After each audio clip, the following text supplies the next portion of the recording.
सप्तपदी.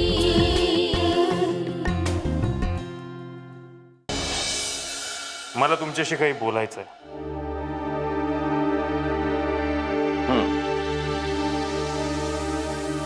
अविनाश ना रे तू? हो, आमच्या सुनबाईच्या गावचा. नुसतं गावातलाच नाही तर त्यांचा शेजारी आहे मी.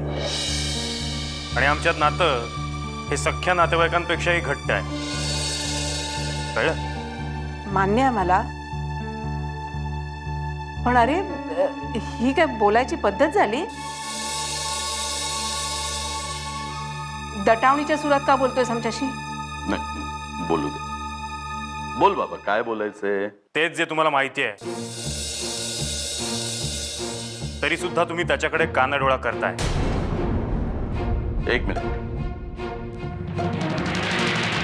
हे बघ, हा आरोप जर तू आमच्यावर करत असशील तर तो करण्याचा अधिकार तुला नाहीये.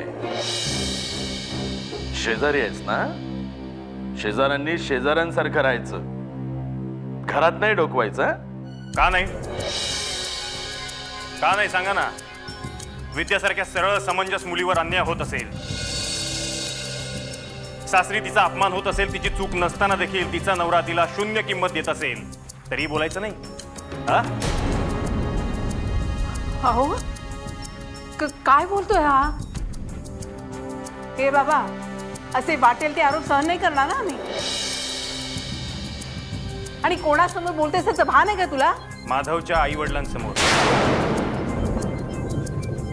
तुमच्या PhD झालेल्या मुलाला स्वतःच्या बायकोशी कसं वागावं हे कळत नाही? हा? नाही का कळत? जबरदस्तीनं तुम्ही विद्याला मुंबईत फेकून आलात, पण तुमच्या मुलानं तिला बायकोचा दर्जा दिलाय का? अहो, फसगत होते विद्याची, मानसिक अत्याचार होतोय तिच्यावर. तुमचा मुलगा माधव तिला शून्य किंमत देतो, हे माहितीये का तुम्हाला? कारण का ती अशिक्षित आहे, अडाणी आहे म्हणून. आणि हे सगळं तुम्हाला माहित असूनही तुम्ही गप्प बसताय का? का अशी वागणूक देताय स्वतःच्या सुनेला? सांगा ना.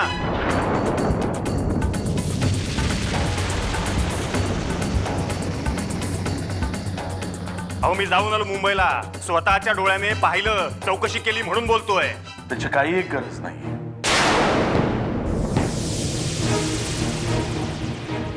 तू कोण बोलणारा? हा? नाही, बोलू दे. विद्या आमची सून आहे, कळलं तुला? अहो, पण तुमचा माधव हे मानत नाही ना. प्रतिष्ठित साहित्यिक माधव अभ्यंकर स्वतःच्या बायकोला पाय पोषण्याची किंमत देतो, आणि हे सगळं तुम्ही जाणता.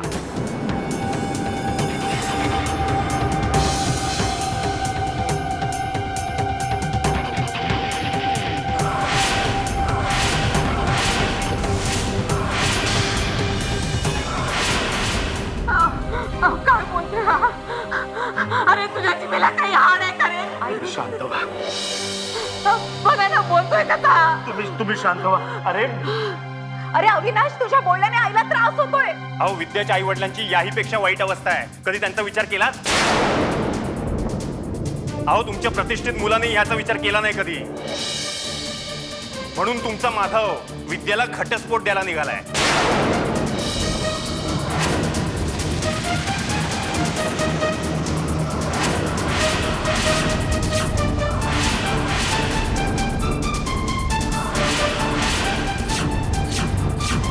माझ्या बोलण्यावर विश्वास नसेल ना तर खात्री करून घ्या. अरे काय होतंय तुम्हाला? आई काय बोलून गेला? तुम्ही सांभाळा, असं काही होणार नाही. आई माझं सोड चिठ्ठी. नाही होणार असं. तुम्ही इथे बसा. या. तुम्ही इथे बसा. सोड चिठ्ठी. नाही, असं काही होणार नाही. आपण समजवू ना माधवला. तू अनु, काळजी घ्यायची, मी डॉक्टरांना बोलवतो. काय होतंय का? हे बघ,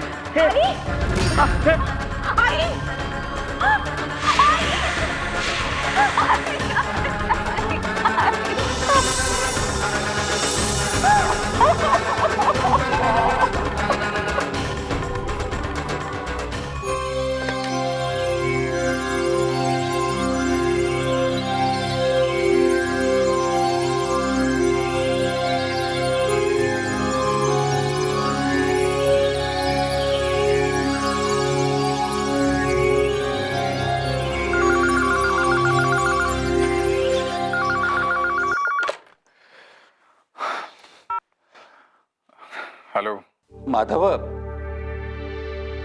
मी शांताराम बोलतोय बेटा. काका इतक्या रात्रीचा फोन? सगळं ठीक आहे ना? नाही रे, मोठं विचित्र घडलंय.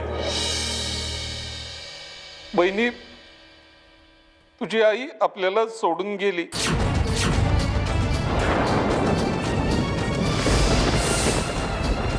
बहिणी, माझी आई होती रे ती. मुलासारखी माया केली माझ्यावर. आपल्याला सोडून गेली.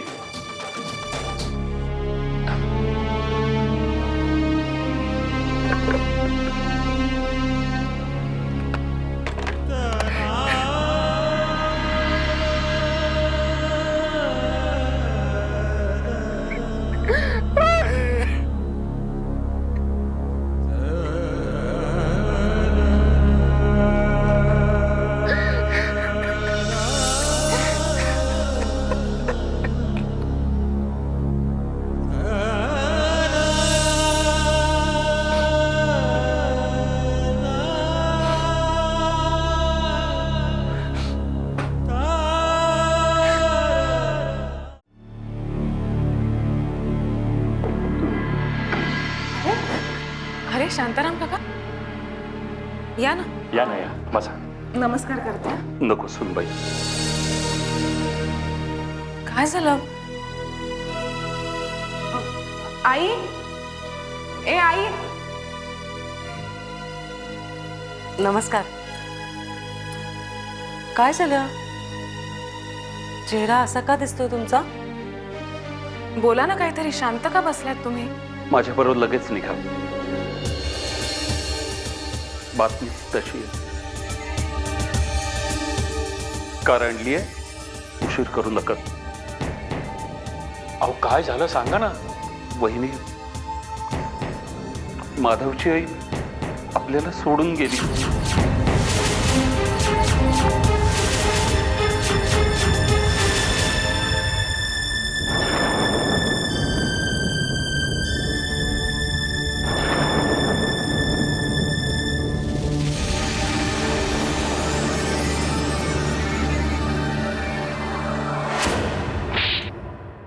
नीच माणसा, तुला नरकात सुद्धा जागा मिळणार नाही. तुझ्यामुळे माधवच्या आईचा जीव गेला. का तू असं सज्जनांच्या जीवनात विष काढवतोस? आणि खरं तेच बोललो मी.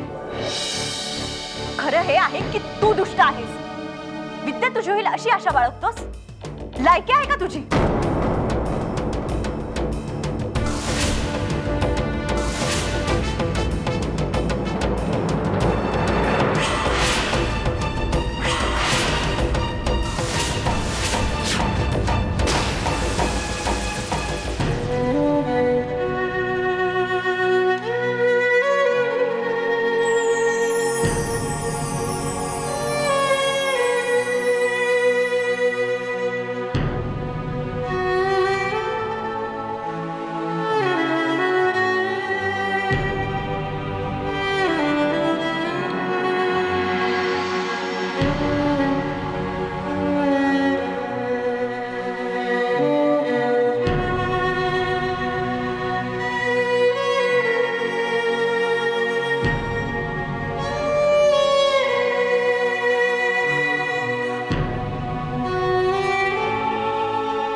मला कल्पना आहे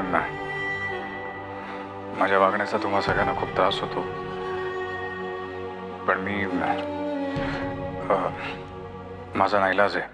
मला मुंबईला परत जायला हवं. काय बोलतोय सर रे तू? हे 4 दिवस झाले मी येत असून आणि तू? जाऊ दे ग त्याला, जाऊ दे. त्याच्या असण्यानं किंवा नसण्यानं आता फारसा फरक पडणार नाही. जिवंतपणी ह्याने कधी आपल्या आईला सुख दिलेलं नाही. आता ती गेल्यानंतर तरी काय सुख शांती देणार आहे तिच्या आत्म्याला? जाऊ दे. तुला सांगतो, ह्याच्या विक्षिप्त वागण्या बोलण्यामुळे गेली ती. प्राण सोडले तिला. पण ह्याला त्याची किंमत नाही. आईचं स्थान जे माझ्या हृदयात आहे, मनात आहे, ते मला शब्दात व्यक्त करायचं नाही आणि तशी गरजही नाही. शिवाय माझा 10व्या-13व्या दिवसाच्या विधीवर विश्वास नाही.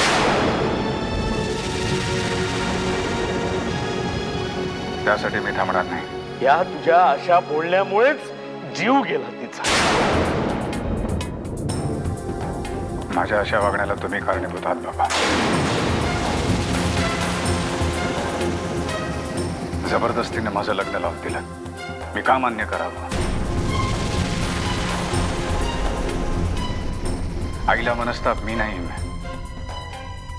या संबंधाने जास्त दिला होता. बास कर आता, बास कर. तू माधवा, तू तुझ्या जन्मदात्या आईचा जीव घेतलायस आणि हे सत्य आहे आणि हे तू विसरू नकोस. मला तसं नाही वाटत. असो, विद्याला परत मुंबईत पाठवू नका.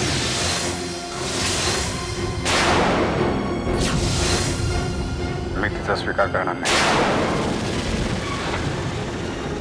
मी घटस्फोट घेणार. अरे प्रसंग काय? तू बोलतोयस काय? कशाचं भान राहील नाही तुला. अजून तुझ्या आईचा आत्मा शांत झाला नसेल तर ही भाषा वापरतोयस तू ही. अरे तू घटस्फोट घेणार हे शब्द तिच्या कानी पडले आणि या एका वाक्यानं तिचे प्राण गेले.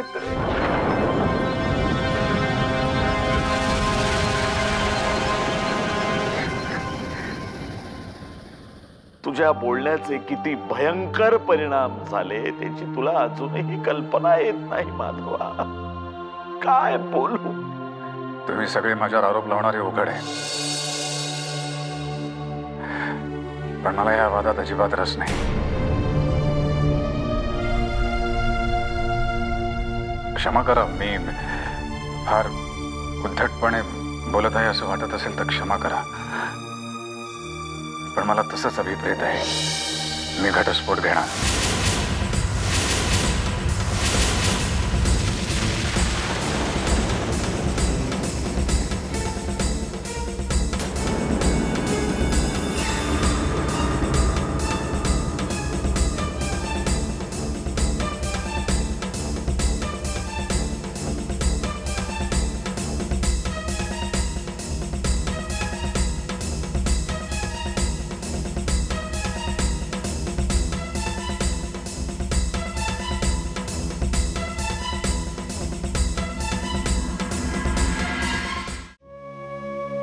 अरे देवा, अरे काय रे?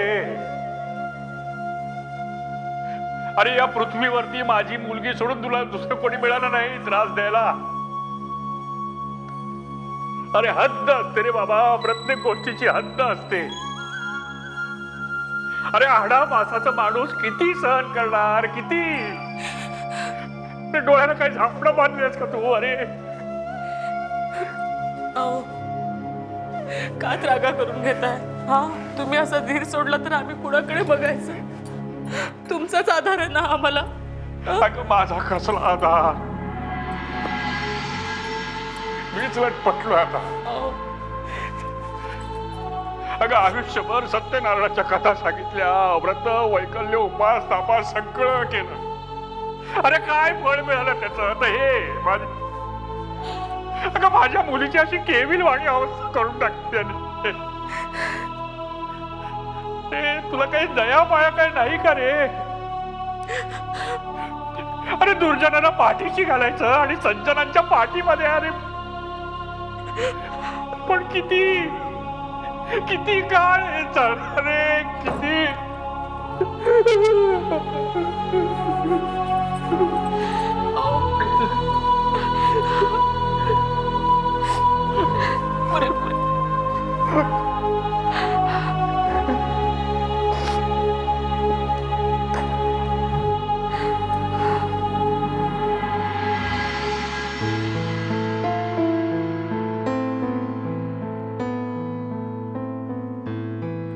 माधव, तू मला काहीच न कळवता गेलास रे एकदम. म्हणजे तुझा गावाकडनं काही फोन आला नसता ना तर मला काही कळलं पण नसतं. अर्थात जे झालं ते फारच वाईट झालं. मी तुझी मनस्थिती समजू शकते, पण हे सगळं इतकं अचानक. म्हणजे आई खूप आजारी होत्या का? आजार तर होताच. म्हणजे माझी धाकटी बहीण अनुराधा विधवा आहे. त्यात माझं विद्याचं टेन्शन. म्हणजे मीच आईच्या मृत्यूला कारणीभूत झालो अशी अशी जाणीव मला प्रत्येकाने करून दिली. मीच या सगळ्या गोष्टींना जबाबदार आहे. हे बघ माधव, तू उगाच स्वतःला त्रास करून नको घेऊस. असंच झालंय मोहिनी. मी जर विद्याचा स्वीकार केला असता, त्या जुनाट चालीरीतींना मान्य केलं असतं, त्यांच्यातलाच एक रूढीवादी होऊन राहिलो असतो, तर आई जगली असती. अनेक आरोप लागलेत, पण हा आरोप मात्र खूप जिवारी लागला. माधव, अरे साहजिकच आहे. काही गोष्टी ना आपण ठरवूनही नाही बदलू शकत. जुनी माणसं, त्यांची तत्व, त्यांचे विचार, धारणा.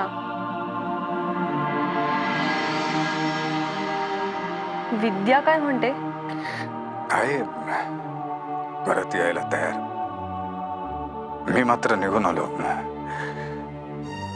मला कर्मकांड पसंत नाही. हे पिंडदान, काकस्पर्श सगळा मूर्खपण आहे. 13 दिवस बसलेत कामधंदा सोडून सगळे. आई गेली, जननी गेली. माझं दैवत होतं ते दुःख आहेच. पण मी माझा निर्णय सांगून मोकळा झालो. मी डिवोर्स घेणार तिच्यापासून. माधव, पण मग या सगळ्यावर विद्याची काय रिॲक्शन होती? अरे ती खूप भोळी आहे, बिचारी हळवी आहे रे खूप. हे क्वालिफिकेशन होऊ शकत नाही ना. मी फालतू भावनेत गुरफटणार नाही. मी माझा निर्णय स्पष्ट सांगितलेला आहे. विद्याने काय करावं हा सर्वस्वी तिचा प्रश्न आहे.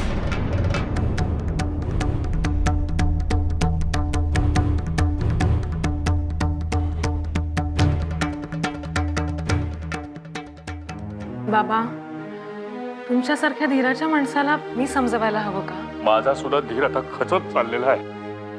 इतकी वर्ष ह्याच्यावरती श्रद्धा ठेवली, ती सुद्धा आता डळमळायला लागली. झालं का पुन्हा सुरू? अहो, ऐकता का? असं संताप मनस्ताप करून काही होणार आहे का? शांत राहा बरं. अरे इतकी वर्ष शांतच राहिलो ना आपण. दगडासारखे बसून राहिलो इतकी वर्ष. काय झालं? हे आलं नशिबी. येणारा जाणारा असा मुस्कटात मारून जायचा, जो तो वेडावून दाखवायचा. अजून तुमची विद्या घरातच का?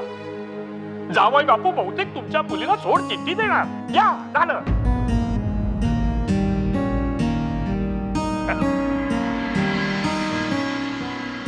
देवा, काय डोळे फुटलेत का तुझे? माझी गुणाची गोड सालस आणि तिच्या नशिबाने हे. हा कोण तिला घटस्फोट देणारा? म्हणजे माझ्या मुलीने आयुष्यभर ह्याच्या तालावर नाचत राहायचं. शून्य किंमत करतो माझ्या मुलीची. आता खबरदार पुन्हा तू तुझ्या सासरी गेलीस तर.